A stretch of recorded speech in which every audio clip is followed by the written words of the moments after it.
Movie की starting एक आदमी के एक्सीडेंट होने के बाद उसके होश में आने से होती है। वो पूरी तरह से घायल अपनी कार को देखता है, फिर मदद की उम्मीद में किसी को ढूंढता है। कुछ देर बाद एक कार उसकी तरफ आती है। वो उसे मदद के लिए अपना हाथ हिलाता है। दोस्तों, ऐसा लगता है कि वो कार ड्राइवर उसकी हेल्प के लिए कार साइड में पार्क करने जा रहा है, लेकिन वो कार रुकती नहीं है बल्कि साइड में जाकर क्रैश हो जाती है। वो आदमी कार के पास जाता है तो देखता है कि कार में एक लेडी है जो मर गई है और उसकी आंखें पूरी तरह से वाइट हो चुकी है। वो उस लेडी के फोन से पुलिस को फोन कर अपनी सिचुएशन के बारे में बताता है, लेकिन पुलिस ऑफिसर जब उससे उसका नाम पूछते हैं तो उसे अपना नाम याद नहीं है। उसे अपने बारे में कुछ नहीं पता कि वो कहाँ रहता है, क्या करता है और लास्ट नाइट जो उसका एक्सीडेंट हुआ तो वो कहाँ जा रहा था। तभी वो अपना वॉलेट चेक करता है जिसमें उसका ड्राइविंग लाइसेंस और एड्रेस है। उसका नाम लियाम हार्टवेल है। वो वहाँ से एक रोड साइड रेस्टोरेंट की तरफ जाता है जिसके अंदर उसे सभी लोग मरे हुए मिलते हैं, जिन सब की आंखें भी उसी लेडी की तरह बिल्कुल वाइट हो चुकी हैं। वो ये सब देखकर डर जाता है। उसे लगता है कि एटमॉस्फेयर में कोई वायरस है जो लोगों को मार रहा है, इसलिए वो अपनी शर्ट के टुकड़े से मुंह को ढक लेता है और जाता है अपने घर। सबसे पहले नहाकर वो अपनी हालत ठीक करता है, फिर न्यूज़ देखता है जहां उसे पता चलता है कि साइंटिस्ट भी जांच कर रहे हैं कि ऐसे अचानक लोग क्यों मर रहे हैं। लाइम अपने घर को पूरा कवर करता है ताकि अगर कोई ऐसा वायरस है भी तो वो सेफ रहे। तभी उसे एक ट्रैक्टर की आवाज आती है। वो उस ट्रैक्टर ड्राइवर को इशारों से घर जाने को बोलता है, लेकिन वो ड्राइवर उसकी बात समझने के लिए उसके नजदीक आता है, लेकिन एक डिस्टेंस पर आकर वो भी उन्हीं लोगों की तरह मर जाता है। ये इंसिडेंट लियाम को बहुत अजीब लगता है। इवनिंग में वो रेडियो पर न्यूज सुनता है जहां उसे पता चलता है कि लोग सिर्फ उन्हीं एरिया में मरे हैं जहां झांसा होकर वो अपने घर आया है। उसे अपने लॉन से कौवे की आवाज आती है। वो धीरे धीरे उसके पास जाता है, तभी वो कौवा भी मर जाता है। फाइनली उसे रियलाइज होता है कि सबके मरने का कारण वो ही है, ना कि कोई वायरस। जब भी कोई पर्सन या एनिमल उसके पास एक पर्टिकुलर डिस्टेंस पर आता है तो वो मर जाता है। उसे नहीं पता उसके साथ ऐसा क्यों हो रहा है, इसलिए वो एक रस्सी के थ्रू अपने और मरे हुए कौवों की दूरी को मेजर करता है और अपने गैराज के चारों तरफ उतनी दूरी पर चम्मचों से मार्किंग कर देता है। वो नहीं चाहता कि उसकी वजह से अब और भी लोग मरे। रात को उसको अपने घर की तरफ से कुछ आवाज आती है। वो देखता है कि एक लड़की है जो उसके घर के आसपास घूम रही है। तभी उसका पैर किसी चीज से टकरा जाता है, जिसकी आवाज सुनकर वो लड़की लियाम की तरफ आने लगती है। वो उसे कई बार मना करता है कि वो उसके पास ना आए, लेकिन वो लड़की बिना मरे लाइम तक पहुंच जाती है। दोस्तों, जैसे आपको शौक लगा वैसे ही लाइम को भी उस लड़की को जिंदा देखकर शौक लगता है। वो लड़की लियाम को बताती है कि उस कार एक्सीडेंट में वो भी उसके साथ थी, लेकिन वो भी लियाम की तरह अपने बारे में सब कुछ भूल चुकी है। उसे यहाँ का एड्रेस पुलिस के थ्रू लियाम की एक्सीडेंट कार की नंबर प्लेट से पता चला। वो लियाम के साथ उसके घर जाती है। दोस्तों, इस बीच एक पेट भी लियाम के पास आता है और वो भी जिंदा बच जाता है। लियाम अपने साथ हो रहे अजीब इंसिडेंट के बारे में उस लड़की को कुछ नहीं बताता।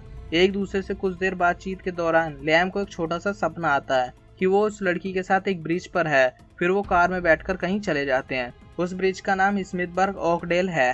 सुबह होते ही वो दोनों उस ब्रिज की तरफ जाते हैं। लियाम के पूछने पर वो लड़की बताती है कि सब उसे जेन डोए के नाम से बुला रहे हैं, तो हम भी उसे अब जेन के नाम से ही बुलाएंगे। लियाम और जेन ब्रिज पर पहुंचते हैं। जेन ब्रिज की रेलिंग पर खड़ी होती है, तभी उसे अपने पास्ट के कुछ मूवमेंट्स याद आ जाते हैं कि वो रात में उस ब्रिज पर एक व्हाइट पेपर पकड़े खड़ी हुई थी जिस पर वो आज आई हुई है, और थोड़ी देर बाद लियाम उसे वहां से ले जाता है। वो उस टाइम थोड़ी डरी और घबराई हुई थी और ये बात वो लियाम को भी बताती है। ब्रिज पर उन्हें कुछ नहीं मिलता। इसके बाद वो अपनी एक्सीडेंट वाली जगह जाते हैं जहां उन दोनों को एक्यूरेट ब्लैक स्पॉट का एक सर्कल मिलता है।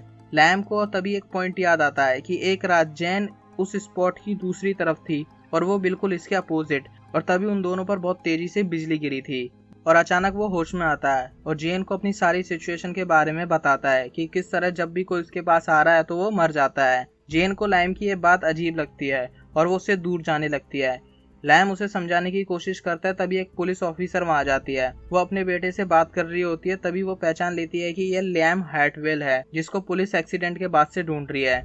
इतने में जेन उस पर्टिकुलर डिस्टेंस से लियाम से दूर चली जाती है और वो पुलिस ऑफिसर भी मर जाती है। ये सब देखकर लियाम को कुछ समझ आता है और वो जेन को एक खाली मैदान में लेकर आता है और एक गॉट के पास खड़ा हो जाता है और धीरे धीरे वो जैन को दूर जाने को बोलता है। जैसे ही जैन कुछ दूरी पर जाती है वो गोट भी उसी तरह मर जाती है।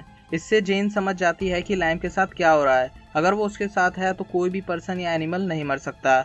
एक तरह से समझो दोस्तों, लियाम को एक श्राप या कर्स लगा हुआ है जिसको जेन रोक रही है। लियाम और जेन हॉस्पिटल जाते हैं। हालांकि वो डॉक्टर को नहीं बता सकते कि उनके साथ एक्चुअली में हो क्या रहा है, इसलिए वो अपने ब्रेन का सीटी स्कैन कराता है। अपनी रिपोर्ट के इंतजार में वो हॉस्पिटल के कॉरिडोर में खड़ा होता है, जहां लियाम को एक न्यूज दिखती है जिसमें वो ऑफिसर के मरने की खबर आ रही है। उस ऑफिसर के मारने का शक लियाम हार्टवेल पर है, क्योंकि मरने से पहले ऑफिसर ने यही नाम बोला था और उस टाइम उसका फोन उसके बेटे के साथ कॉल पर कनेक्ट था। इस वजह से पुलिस लियाम को ढूंढते ढूंढते हॉस्पिटल तक आ जाती है। लियाम और जेन पुलिस को देखकर वहां से भागते हैं। एक टाइम ऐसा आता है कि लियाम लिफ्ट में फंस जाता है और जेन बाहर रह जाती है, लेकिन जेन जितना तेजी से हो सके उतना तेजी से लिफ्ट के साथ साथ सीढ़ियों से नीचे आती है और कई लोगों को मरने से बचा लेती है और वो जल्द से जल्द हॉस्पिटल से भाग जाते हैं। नेक्स्ट मॉर्निंग रेडियो में न्यूज सुनते टाइम जेन को पता चलता है कि उसकी हॉस्पिटल की सीसीटीवी फुटेज को देखकर उसके हस्बैंड ने उसे पहचान लिया है।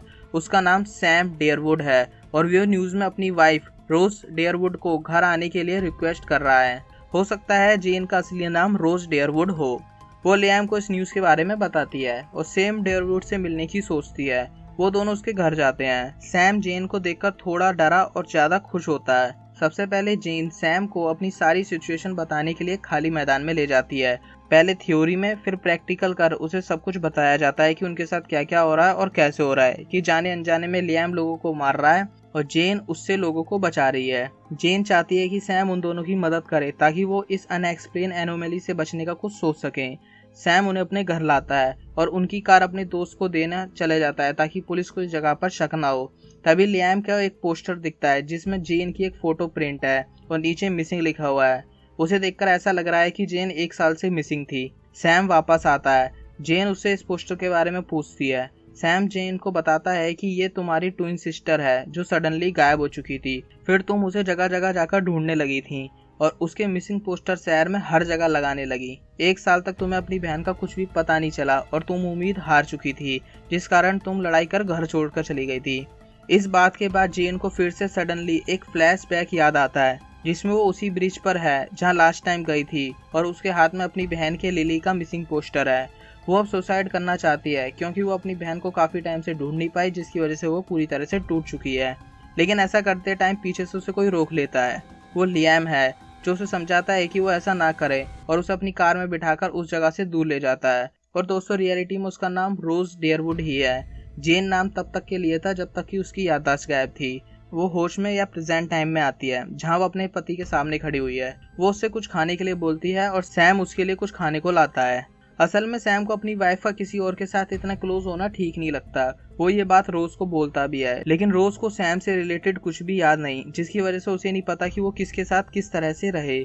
इसी बीच लियाम को एक लेक याद आता है जहाँ वो रोज को लेकर गया था उस ब्रिज से।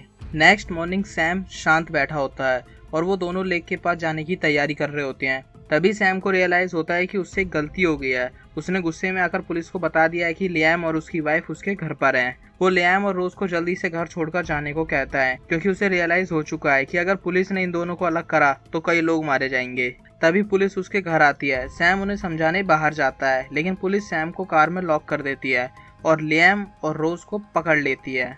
एक ऑफिसर रोज को घर के अंदर ले जाता है और बाकी के ऑफिसर लियाम को पुलिस की कार की तरफ ले जाते हैं। वो काफी कोशिश करते हैं कि वो दोनों दूर ना हो, लेकिन ज्यादा दूर होने पर सभी पुलिस वाले और वहाँ खड़े सभी लोग मर जाते हैं। और जो एक ऑफिसर जिसने रोज को पकड़ रखा है वो उसे छोड़कर बाहर देखने आता है और वो भी मर जाता है। सैम उन दोनों को एक कार की चाबी देता है और पुलिस के आने से पहले वो उन दोनों को वहाँ से भगा देता है।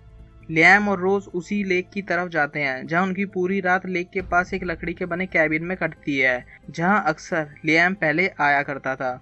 सुबह होती है। लियाम बोटिंग करने के लिए लेक के पास चला जाता है और यहाँ कैबिन में रोज को एक डायरी मिलती है जिसके अंदर कई लड़कियों की मिसिंग की न्यूज कटिंग है और लास्ट में लिली की मिसिंग पोस्टर भी है। जेन देखती है कि अगले पेज पर उसका नाम लिखा हुआ है।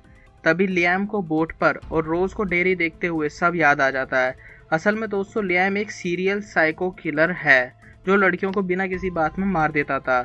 जब रोज अपनी बहन को ना ढूंढने के कारण सुसाइड करने जाती है तो वो उसे ऐसा करने से रोक लेता है क्योंकि वो खुद रोज को मारना चाहता था और लियाम ने ही उसकी बहन को भी मारा था। वो कार में उसे लेक की तरफ ले जा रहा था, लेकिन उस टाइम रोज को पता चल जाता है कि लियाम सही आदमी नहीं है क्योंकि उसने ब्रिज से लेकर कार में इस वक्त ड्राइविंग तक एक भी बार अपनी जुड़वा बहन के बारे में उसे नहीं बताया था। लेकिन बातों बातों में गलती से ही लियाम के मुंह से लिली का नाम निकल जाता है, जिस कारण उन दोनों में चलती कार में ही हाथापाई हो जाती है और कार डिसबैलेंस होकर पलट जाती है। रोज लैम से दूर जाती है, लेकिन लैम उसे आसानी से पकड़ सकता है। तभी उन दोनों पर एक बिजली गिरती है, जिससे वो दोनों बेहोश हो जाते हैं और अपनी याददाश्त खो बैठते हैं। जिसके बाद की कहानी आप मूवी की स्टार्टिंग से देखते आ रहे हो। सब कुछ याद आने के बाद लैम बोट को किनारे पर लाता है, और दोस्तों जब उसे अपने बारे में ये सब याद आता है तो उसे अपने आप से ही नफरत होने लगती है। बोट को किनारे लगाते टाइम रोज उसके पीछे से गन पॉइंट कर देती है, क्योंकि उसे पता चल चुका है कि उसकी बहन का कातिल कौन है। लेकिन लियाम भी बिना कुछ बोले अपनी डेथ एक्सेप्ट करता है, अपने पास्ट में किए हुए बहुत ही गलत कामों की वजह से। लेकिन रोज उसे मार नहीं पाती और वो दोनों कैबिन की तरफ जाते हैं, जहां उन दोनों को कुछ गुंडे घेर लेते हैं। लैम उनसे थोड़ा दूर भागता है, लेकिन 2 गुंडे उसे पकड़ने के लिए उसके पास आते हैं, और रोज के दूर होने की वजह से वो दोनों गुंडे मर जाते हैं। रोज भी एक गुंडे से बचकर वहां से भागती है, लेकिन तभी वो पैनिक होकर रोज को गोली मार देता है। लेकिन लैम के पास आते ही वो भी मर जाता है। अब लैम रोज को जितना जल्दी हो सके उतना जल्दी से हॉस्पिटल ले जाता है। और दोस्तों जब रोज को ऑपरेशन के लिए ले जाया जा रहा होता है तो वो लैम को अपने साथ रहने के लिए डॉक्टर्स को कहती है, लेकिन लैम रोज के दूर जाते ही अपने आप को गोली मार लेता है।